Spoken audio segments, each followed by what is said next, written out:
Wikipedia has signed AI training deals with Microsoft, Meta, and Amazon. I don't know why, but I wasn't expecting this.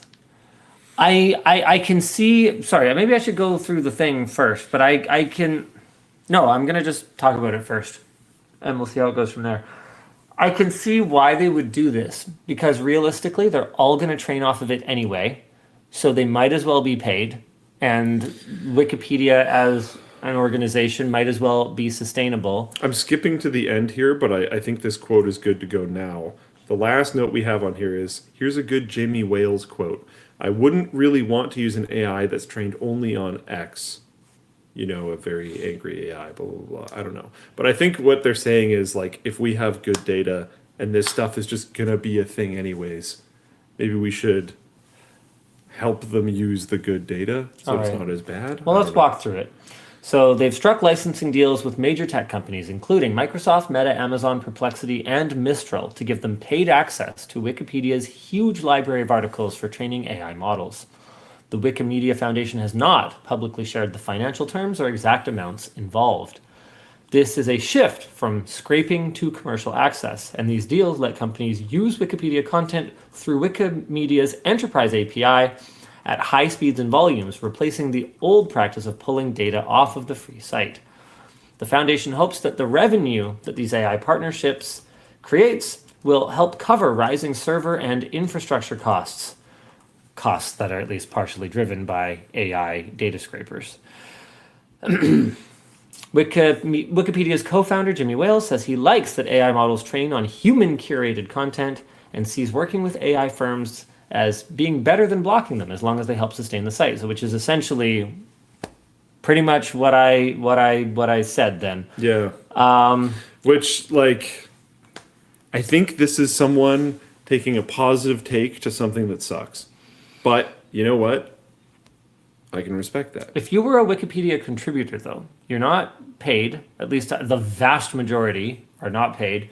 How would you feel about donating your labor to Wikipedia now that your work is at least indirectly fueling commercial AI products? I genuinely would bet on the idea that at least some contributors will bail. You think so? Yeah, I think so. Some people are very militant about AI and AI usage and AI training. Yeah, we've definitely seen that. That being said, at the top of every page in Wikipedia forever has been like, please, my goodness, donate. It's a site that gets a lot of usage, a lot of data flows through it. They need money. As far as my understanding goes, they don't need money as bad as it seems all the time. But still, they need funding. If this helps, that's neat. Like you said, they're going to get scraped anyways, for sure. Guaranteed already has been. Mr. GF says, can they remove the donate banners now? I guarantee you they won't. They won't. Because even if they could, if I were them, I wouldn't. I would keep it and I would build a bigger war chest because this AI bubble is going to either pop or significantly recede, and they're not going to want to like suddenly have to go back to being donation dependent and have people be out of the habit of seeing it and get all riled up about it again. I would see them just continuing, staying the course. Maybe they don't push it quite as aggressively if they don't need to, but I don't see them changing that at all. When Bingo asks, would you be open to having LinusTechTips.com scraped to have AI give better tech help? I mean, they already do. LTTLabs.com already gets scraped out the frickin' butt. What is it? Like, oh man. Oh, I wasn't ready for this. There's two different services that are like very well-known public things that are like laying people off and slowly shutting doors because they can provably track that AI usage is just like literally destroying their companies. I don't remember.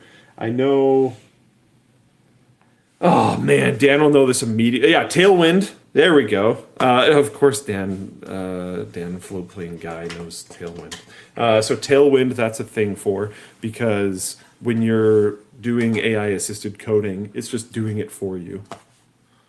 So like, you don't need to use their service anymore. So they've had to do like big layoffs and don't know if they'll be able to exist much longer. Really? And then Stack Overflow. There we go. Oh my God, of course, someone said it. Stack Overflow is showing that their traffic is just like plummeting at a time where like more people than basically ever are doing like amateur coding because of being able to code with LLMs. Right. Stack Overflow is going way down.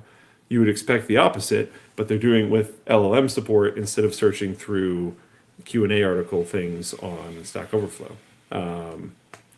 It's been wild.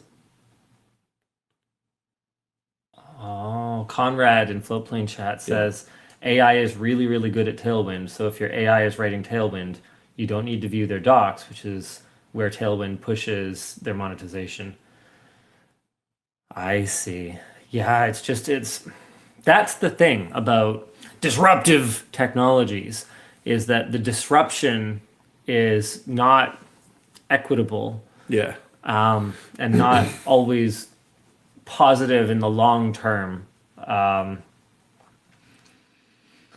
Yuri Cornell says apparently Stack Overflow's usage is basically back where it started over 10 years ago. That's wild, dude. Yeah. That's wild.